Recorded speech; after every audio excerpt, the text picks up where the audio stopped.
us all evermore. Amen. Amen. All righty. Time change. Hope you're all not feeling as groggy as I am this morning.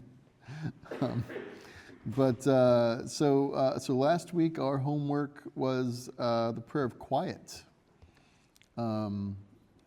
which is essentially to sit and just be. So don't try to think any thoughts, or try not to think any thoughts. Just be present to the Lord and commune with Him. What happens, happens. And it's kind of interesting how the simplest of all prayers can be the most difficult. So I wanted to see how your homework went for you last week. What was your experience? What was hard? What was fruitful? So on and so forth. So, turn it over to you. What was hard, of course, is concentration, staying on what I intended to do. Yep. What was good was the simplicity of it. Yeah.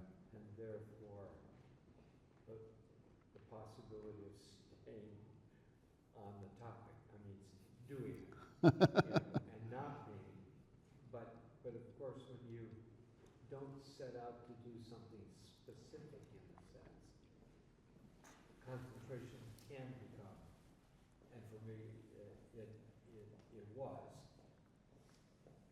but a blessing, because you could hear better, I think. Oh yeah.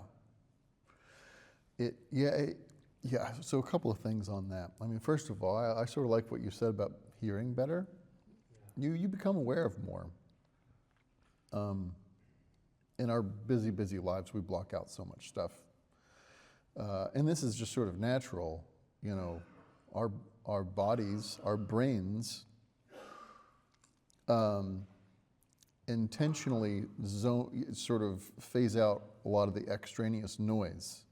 We learn what it is, and so we just sort of tuck it away and learn to just focus on the things that we have to focus on. Otherwise, we'd go nuts. But when you get rid of all that extra noise, it's amazing how quiet the quiet really can be.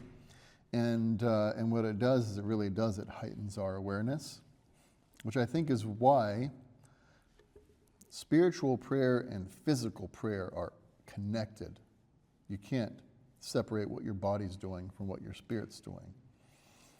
So I feel like by getting rid of all the extraneous distractions and allowing yourself just the pure simplicity of this form of prayer, it naturally heightens your body's awareness, which I think also pairs with opening up our spiritual awareness to God. And I think that that's one of the reasons why this form of prayer comes along with so many sort of spiritual aha sort of moments. And this sort of form of prayer always can be really, really very fruitful if, for hearing God. Thoughts will just suddenly come to you, and it just sort of ends up being the one that you needed. And I don't think that's by accident. And part of it has to do with that extra awareness. There's also the simplicity aspect that goes with this prayer, which I think is really important. That's one thing that I love about this form of prayer is its simplicity. And I think that is as much metaphysical as it is practical.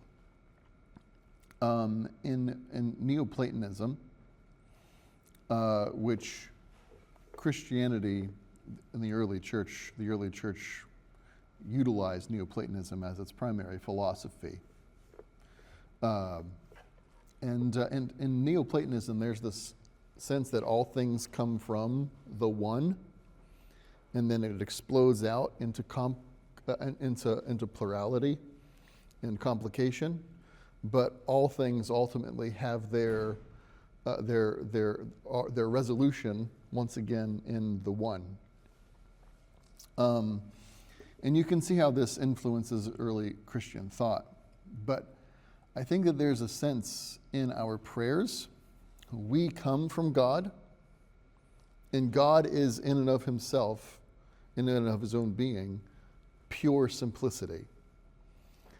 And I feel like the further that we move from God, the more complexity we introduce into sort of our lives and our thinking, our actions.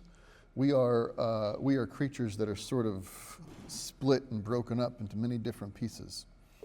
And I think that the beauty of this prayer is precisely its simplicity, is because it brings us back again to that simplicity, that oneness in God for which we were all ultimately intended in the first place. And so there's something about this form of prayer that I think connects us metaphysically with ultimately what we really are, what we're really supposed to be, which is heaven. Union with God is essentially heaven. So it's a foretaste, in a sense, of our sort of heavenly reality. So it's why it always ends up being one of my favorite forms of prayer. Any other thoughts or experiences from the past week? Abby? I feel like it's sort of like exercise a little bit because you just need to keep trying and trying. But I don't know if I fully got to the point where I was truly quiet for more than a minute or two at a time. Mm-hmm. Because I realized how very busy my house and thoughts are. But I think that I did notice that, it was kind of a little bit like I just sort of let myself, if my mind wandered to a very specific thing when I was trying to be quiet, to like just pray for that thing and allow that to just be like, okay, God, maybe this is here for a reason, Yep.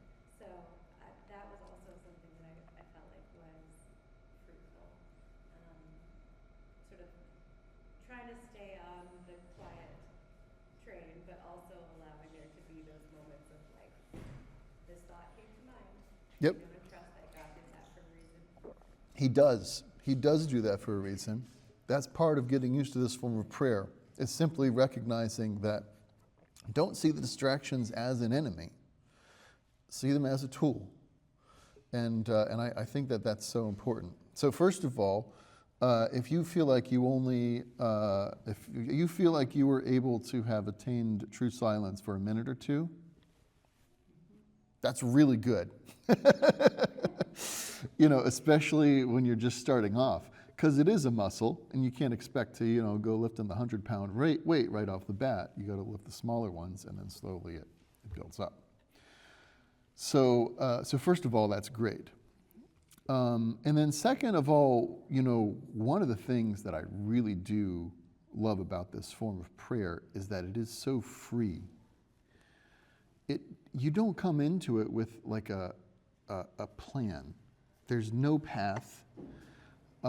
It's just sort of like, it's like a playground, and no one's there telling you, go this way, do this, say this, now do that, and so on and so forth. There's no map. You just walk into it with no expectation and just see what the Lord's going to bring to it. There's something really wonderful about that. Because you don't know where you're going to end up. You don't know what you're going to get out of it. And I think that there's really an excitement to that. It's like an exploration. Oh, good. And Shame off with me. that's precisely it. I was still Go learning. expand on that. I would love to hear more about your comment there.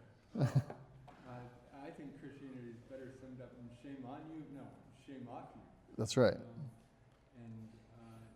So I sat in that chair back there because the kids have sanctified this place for us. So I'm resting on their work. But I'm still working on the breathing, and I use tapping, and I like the train idea because the train has a rhythm and the connotation of a noise, which will help me keep the rhythms so that I don't have to count. And but just focusing on the breathing because I can't empty my mind, so it's close to nothing, and then the cares, each of those were just something that I could throw off, and I felt like Pilgrim and Pilgrim's Progress throwing off my concern. Yeah. I found myself climbing a mountain, and so that's not emptiness, but I went with it because it's better than nothing. I mean, Yep. it's as close as I could get. And so I was finding myself climbing a mountain as I threw off the cares and I got lighter. And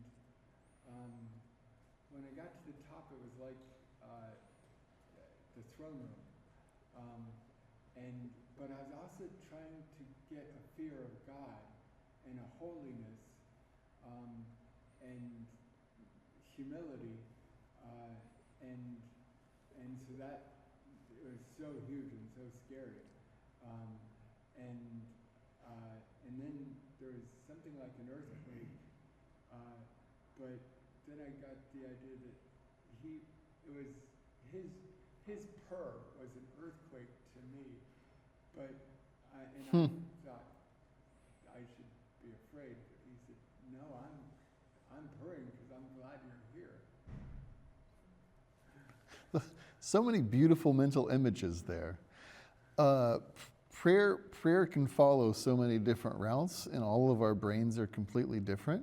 And I love the images that you're bringing to this, and especially some people's minds work more in images than they do in words. And so if you're one of those people, follow those images, because that's a beautiful. You took a whole journey. Following a path and throwing off your burdens and climbing a mountain and then coming into the throne room of God at the top, and then you talked about the holy fear that you experience at the top, but and then it felt like an earthquake, but you realized that it's just God's purr, which seems so big to you. That's just so wonderful. You could write a book with that. But I think it just goes to show how when we enter into this prayer of quiet, there's a lot that is really very personal. There's a lot that's going to be really unique to you as an individual, that's specific to you and to your situation and to who you are. And there's nothing wrong with that. And I think that, I think that you did hit the silence. Oh.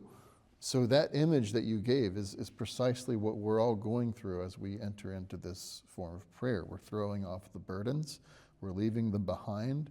We're climbing the mountain to bask in the Lord's presence, and then once we get there into his throne, we just sit there with him and enjoy his presence. That is it. That's it. You nailed it. And receive. That's right. Yep. And there's another thing. There's another thing that you said, which you just started off with, was shame off of me, which is really important, because a lot of the time, one of the biggest struggles with this form of prayer is that we tend to want to shame ourselves when we can't hold the emptiness. We're like, gosh, I'm so bad at this. That is the best way to not progress in prayer. There is therefore now no condemnation for those who are in Christ Jesus. How dare we shame ourselves for attempting prayer, right? Like that's not right. So no, there's no shame. There's just a child trying to take his first steps, and just get back up and take the next step. Don't slap yourself on the wrist for it. But then also you mentioned Pilgrim's Progress, which is a great book. It's a great book about Christian life and Christian progress and Christian prayer. And once you've done these different forms of prayer, if you go back and read that book, you'll be like, oh, this guy was experienced. Like he's been praying for a while. And it's really helpful to have those sorts of books and to be reading those sorts of books while you're trying to practice Christian prayer, because there are so many people who have gone on the way before us and can share with us a lot of wisdom on what to do and how to get over roadblocks and so on and so forth. What different things mean. And I have a feeling that, was it Bunyan that wrote Pilgrim's Progress? He was probably like you. It seems like he had all these images in his head of what was going on. And he just wrote it down for all the rest of us. And I think it's been fruitful for a lot of people over the years. Any other, yeah? Well, I cheated. I took my hearing aids off. Oh, that'll do. So I found it was very easy, very, very easy. Yeah. And also, when I'm alone in the house, I don't put my hearing aids on. And because I prefer to be in a quiet frame of mind. Yeah. Not to say that my mind's quiet, but to Yep. to focus on what I'm doing. But I prefer to be in a quiet, Yeah. environment and to be quiet. That's wonderful. Yeah, so I thought this was like so easy. That's my life. So those of us without hearing aids to take out, we can do the exact opposite. You can put, earplugs in, which I've done before. We're all in different stages of life. I remember when my kids were younger and the house was really loud, sometimes I just have to pretend I was going to the bathroom and just lock myself in the bathroom for a little bit of silence in silent prayer. But sometimes, whatever you have to do to create that silence. And then, Abby, you mentioned it's sort of hard to be in your house because your house can be such a busy place. And that also, sometimes this form of prayer, your house is not the place to be. Because the chores are going to start nagging, and sometimes it's good to get someplace else for that. Any other thoughts or questions? Stacy. My thought is, I believe that we should humble ourselves before we're going to pray. Tell him, give him thanks. I give him thanks. And then just say, you're sorry for what you thought about this one, or how you didn't, act with that one, or something like that, your sins or whatever. Uh-huh. And then do the breathing. Yep. I love it. The attitude of gratitude is how you turn on all of your senses. Being aware of God's presence in everything. That's Right. excellent. Absolutely. Well, I think too, if you're getting your mind and your heart thinking about God the way that you should, right? Like thinking about God as God and who He is and what that means for us. I think that's such a natural outpouring of that is like, wow, God, you are so great. I'd have to give you these things, and I think that's a really, it's like getting your vision straight before you try to see. Yep. It's always important to have, and I think this is the case for all different forms of prayer. I think it's important to have a prelude to prayer. So prayer shouldn't just be the sort of thing that you walk into and say, here I am, let's get started. Right? So this isn't a business meeting. You're walking into the throne room of God. And, when you walk into the throne room of a king, you don't just stride in, right? You come in and you do obeisance or whatever, whatever happens. But you'll find that this is true in all different forms of liturgical prayer. Historical liturgical prayer always has an entry rite to it. So for a lot of the historic prayer book liturgies, that was the Our Father. You sort of said that before you got into it. Or there's a confession at the beginning of it. And even in the Eucharist, you may notice when we come in for the liturgy, we stay at the foot of the altar to begin with. We don't just go up to the altar and begin everything. We start with prayers at the foot of the altar, the prayer of, the collect for purity, and so on and so forth. And there's a lesson. So what we see visually is a spiritual lesson for all of us, which is that you need that prelude in. You should start at the foot of the altar before you climb to the altar. And sometimes the liturgy gives us that, but when you're doing something a little freer, like your own personal private prayers and devotions, I find that most of us will typically end up with like our own little system of things that we do. And good things to include in that system would be, like you said, confession. That's always a good way to start off prayer. Just get some of those things out of the way first, because a lot of the times your block to prayer will be things that are unconfessed. And you may not even realize that at first, but after you do for a while, you realize you're always the one in the way. And so just get that stuff out of the way right from the beginning. I like to come in with an Our Father and a Hail Mary. I do those two before I get into even, just the midday prayers, which I do, all the time, all day.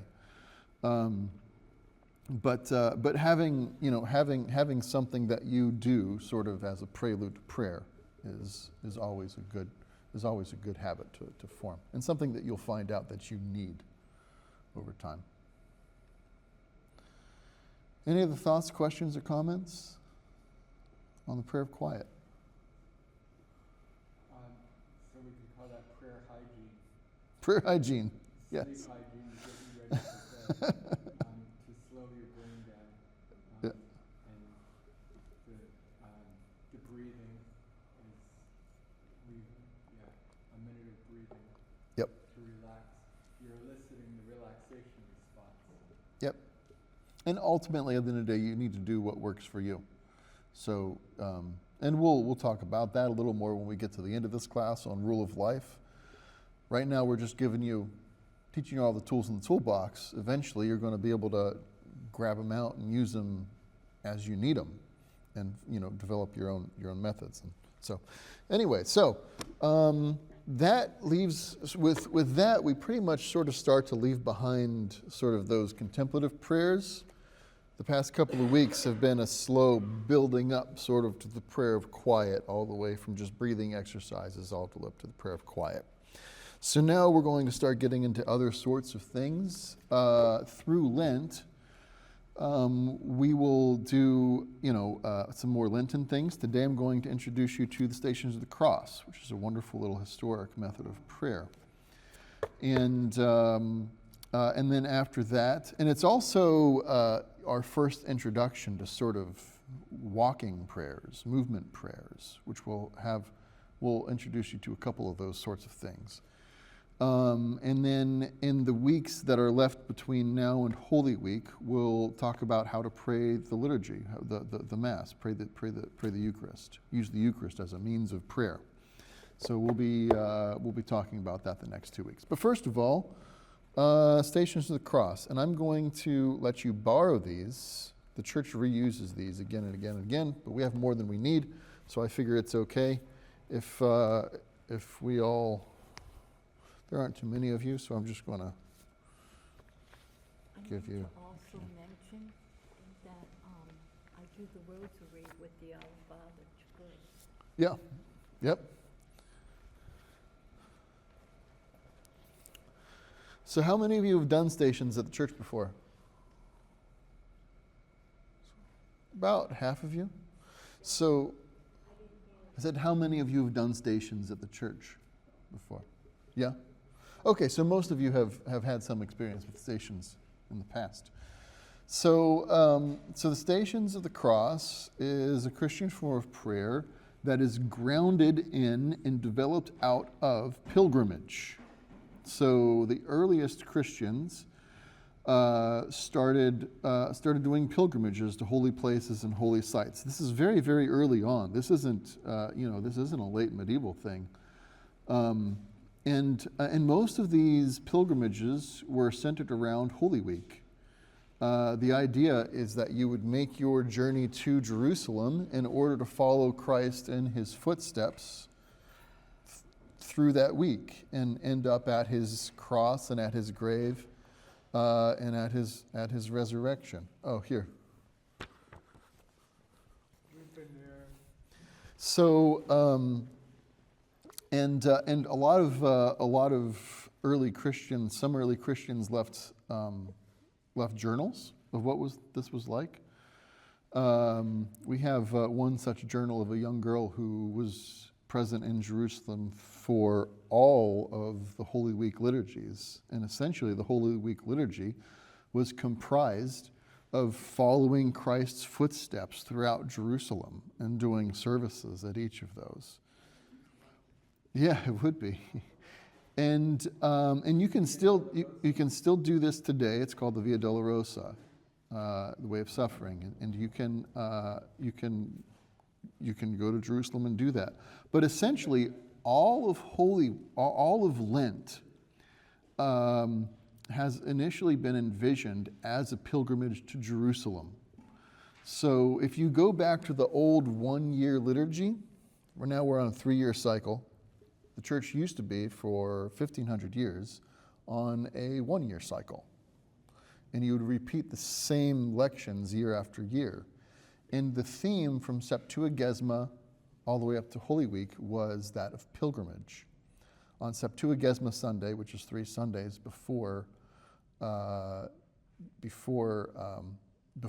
Wednesday, you sort of have this refrain of, Jesus turning his face toward Jerusalem.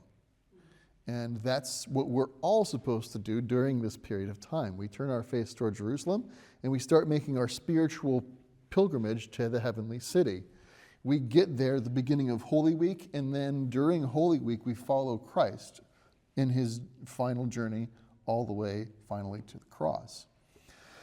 So the early Christians did this literally in their physical pilgrimages, but then they would take that experience back home with them and spread it around, talk to people about it. Not everyone could make a physical pilgrimage to Jerusalem. As a matter of fact, that got harder and harder as Christianity spread further and further and further.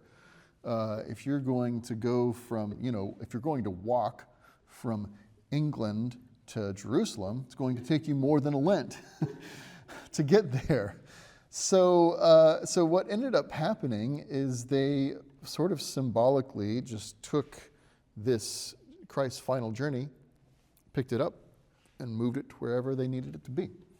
They would use images of Christ's journey. They associated prayers with those, and eventually, over time, it turned into the Stations of the Cross. So this is sort of your way of taking a spiritual pilgrimage to Jerusalem and following Christ on his final steps to the cross. And it really is a beautiful experience. I think the best way to do it is with other people in the context of the church. We do offer stations every Friday at 12:15. And it only lasts, it doesn't take a long time. It only takes about 15, 20 minutes for us to get through it. So, but if any of you wants to join us on the remaining Fridays in Lent for the Stations of the Cross, you're more than welcome to do so. We have it at 12:15, first of all, because Christ was crucified at noon, but second of all, because it should give you time to get from work to us and then back to work, all within an hour if you have that form of a lunch break. Maybe you can't, who knows? But even if you can't, you can still do it on your own. You can come into the church at any time during the week and actually follow through the Stations of the Cross. If you can't do that, you can just sit down in a quiet place and read through the liturgy. And I think it's most useful actually if you can get online and print out some pictures of each of the stations. At this point, for the most part, the stations are regularized, so you can find images of the stations online, print them out for yourself. And what I encourage you to do, so you can see, if you open to the first page, on the left-hand side, you have a series of prayers which are just sort of those prelude prayers that we were talking about. These I would suggest you do at the altar, foot of the altar. And then after that, you move around to the first station. Once you get to that first station, I would suggest before moving on, you look at the image. One thing that sort of frustrates me when I'm leading Stations of the Cross is that everyone gets booklet focused. And I think that's one of the problems with modern liturgy, and especially, now that we're all literate, is we get focused on what it says. And we think that that's where all the fruit is. It's not. The fruit comes when you look at the image and let your mind wander. So the words are leading you. You are free to have your mind wander. Don't limit yourself to the words. There are responses back and forth, so you do need to be paying attention a little bit. But I don't mind if you miss them, if you're having some wonderful experience with God. That's what really matters. So you go through the liturgy, and I think that this is a really good one. This has a lot of really great, scriptural meditations for each passage. It really makes me think every single time. And so it starts off with first station, Jesus condemned to death, and then has a little back and forth, and then it has a scripture meditation, and then a versicle and response, and then a let us pray. During that let us pray, try to maintain some silence, and don't close your eyes. Stare at the image. Stare at the image and pray, and imagine yourself there and present for what's taking place. And then finish that with a collect. And then after that, you have the Trisagion, Holy God, Holy Mighty, Holy Immortal One, have mercy upon us. That's your processional hymn. You proceed from one image to the next. It is always nice to be able to do this moving, because the whole idea is that the movement itself is prayer. And I think there's something really beautiful about movement being represented as prayer, because just like Doug was saying earlier, your prayer represents spiritual movement from one place to another. You're leaving things behind and coming into new realizations, new experiences. You're making progress. And when you pair your spiritual progress with physical movement, it really helps to solidify things. So, like I said, it's sort of best to do this sort of thing with images and in a physical space.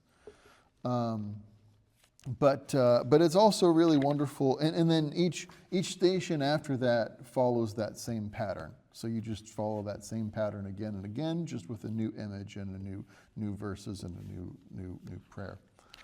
But it really is a very fruitful and wonderful method of prayer, especially during Lent. And I think it's especially appropriate during Lent. So I would encourage you, if you're able to, I'm going to give you several ways to fulfill this homework. So one is join us this Friday for Stations of the Cross here in the church, if you can make it. If you can't make it, try to come to the church some other time during the week and do stations on your own. Just wander from station to station and say what it says. It's not rocket science. It's really not that difficult. You don't need a priest to lead it for you. You can just do it yourself. So that's the second way of fulfilling it. If you are also not able to do that, then just do it at home. Print out some pictures and just do it. And if you want to set up pictures around your living room or something like that and just move around the living room so you still have some physical progress, you can, or in your backyard, that's right, if you still don't have a foot of snow on the ground.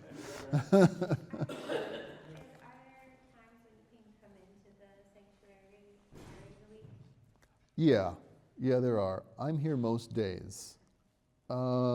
This week I won't be here on Monday or Tuesday. I will be here on Wednesday and Thursday. And then there are things in the evenings often that you can get in for. So let me see here. There's something going on in the sanctuary on Tuesday evenings, but you could still probably do it. It's just kids singing, and they wouldn't mind if you were going around praying. That's on Tuesday evenings. On Wednesday evenings, I think it's 6 or 6:30. There's a meeting in here, so the church would be open for you to get into there. And then on Thursday evenings, the choir practices as well. So yeah, so there are different opportunities. And then, yeah, hey, look at the calendar online. You'll see when there's a public meeting in the church. And then I'm usually here between 7 and 2 most of the time, or sometimes 3. Okay? All right. Any questions about your homework? Is the Station of the Cross an hour? What's that? Is the Station of the Cross an hour long? No. It only takes about 15, 20 minutes. How many minutes? 15 or 20 minutes to get through it. Mhm. Yep, that's it. Cool. All right, let's close with the Our Father. Our Father, who art in heaven, hallowed be thy name.